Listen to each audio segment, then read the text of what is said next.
Hi friends, welcome to my channel. ಇವತ್ತು ನಾನು ಸೋರೆಕಾಯಿಂದ ಪರೋಟ ಮಾಡ್ತಾಯಿದ್ದೀನಿ. ತುಂಬ ಚೆನ್ನಾಗಿರುತ್ತೆ. ಕೆಲವರು ಸೋರೆಕಾಯಿ ಎಲ್ಲ ತಿನ್ನೋದೇ ಇಲ್ಲ. ಬೇಕಾದರೆ ನೀವು ಹಾಗೇನೆ ಮಾಡ್ಬೋದು. ಸೋರೆಕಾಯಿ ಆ್ಯಡ್ ಮಾಡೋದ್ರಿಂದ ತುಂಬ ಚೆನ್ನಾಗಿರುತ್ತೆ. ಬನ್ನಿ ಹೇಗೆ ಮಾಡೋದು ಅಂತ ತೋರಿಸ್ತೀನಿ. ಈರುಳ್ಳಿ ತೊಗೊಂಡಿದ್ದೀನಿ, ಸಣ್ಣದಾಗಿ ಕಟ್ ಮಾಡಿರೋಂಥ ಈರುಳ್ಳಿ ತೊಗೊಂಡಿದ್ದೀನಿ.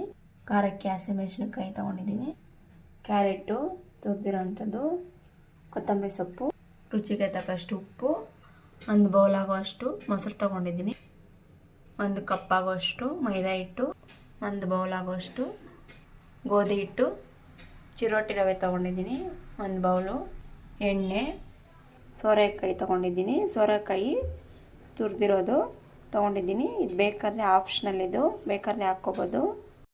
ಒಂದು ಪಾತ್ರೆಗೆ ಗೋಧಿ ಹಿಟ್ಟು, ಹಾಗೆ ಮೈದಾ ಹಿಟ್ಟು, ಹಾಗೆ ಚಿರೋಟಿ ರವೆ ಸೇರಿಸ್ತಾ ಇದ್ದೀನಿ. ಕಟ್ ಮಾಡಿರೋಂಥ ಈರುಳ್ಳಿ, ಹಸಿಮೆಣಸಿನಕಾಯಿ ಎಲ್ಲ ಸೇರಿಸ್ತಾ ಇದ್ದೀನಿ. ಕ್ಯಾರೆಟ್ ಎಲ್ಲ ಸೇರಿಸಿ ಮಿಕ್ಸ್ ಮಾಡ್ಕೋಬೇಕು. ಮೊದಲು ಉಪ್ಪು ಸೇರಿಸ್ತಾ ಇದ್ದೀನಿ, ರುಚಿಗೆ ತಕ್ಕಷ್ಟು ಉಪ್ಪು. ಈಗ ಮಿಕ್ಸ್ ಮಾಡ್ತಾ ಇದ್ದೀನಿ.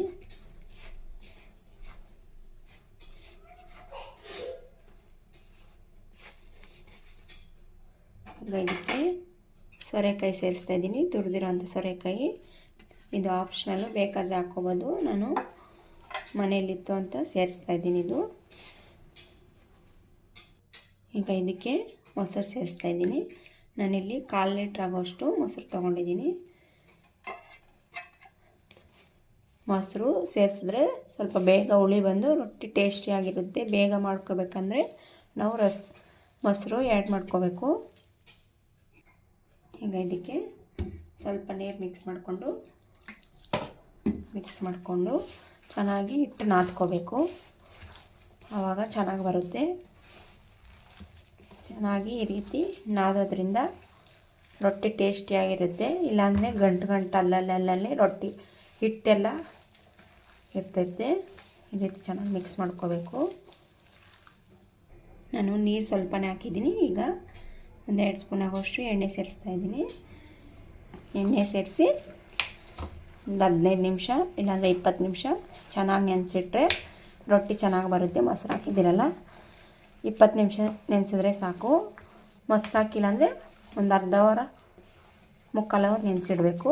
ಈಗ ಇದನ್ನ 20 ನಿಮಿಷ ನೆನೆಸಿಡ್ತಾ ಇದ್ದೀನಿ ನಾನು. ಕ್ಲೋಸ್ ಮಾಡಿ ಒಂದು 20 ನಿಮಿಷ ನೆನೆಸ್ತಾ ಇದ್ದೀನಿ.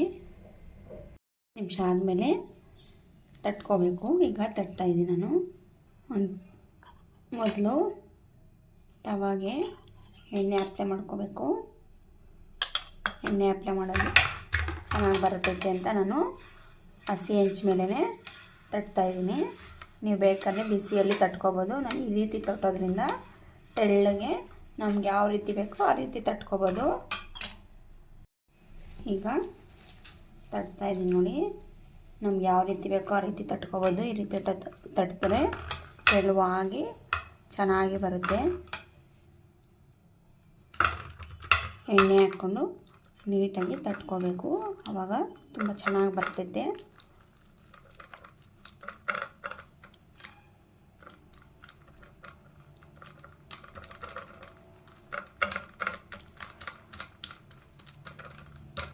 ಇದಕ್ಕೆ ಮೈನ್ ಇಂಗ್ರೀಡಿಯೆಂಟ್ಸು ಸೋರೆಕಾಯಿ ತುಂಬ ಚೆನ್ನಾಗಿರುತ್ತೆ. ನಾನು ಕೆಲವರು ಇದ್ದರೆ ಹಾಕ್ತಾರೆ, ಇಲ್ಲಾಂದರೆ ಇಲ್ಲ ಅಂತಾರೆ. ಯಾವಾಗಾದರೂ ಮಾಡ್ಕೊಬೋದು ನಾವು ಬೇಕಾದರೆ. ಈಗ ಹೆಂಚು ಕಾಯಕ್ಕೆ ಇಡ್ತೀನಿ. ಚೆನ್ನಾಗಿ 2 ಕಡೆ ಬೇಯಿಸ್ಕೋಬೇಕು. ಈಗ ಎಣ್ಣೆ ಸೇರಿಸ್ತಾ ಇದ್ದೀನಿ. 2 ಕಡೆ ಚೆನ್ನಾಗಿ ಬೇಯಿಸ್ಕೋಬೇಕು.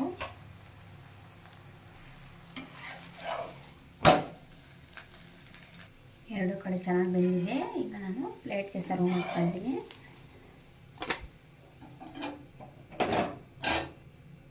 ಚಟ್ನಿ ಜೊತೆ ತುಂಬ ಚೆನ್ನಾಗಿರುತ್ತೆ. ನಾನು ಚಟ್ನಿ ಆಲ್ರೆಡಿ ವಿಡಿಯೋ ಅಪ್ಲೋಡ್ ಮಾಡಿದ್ದೀನಿ.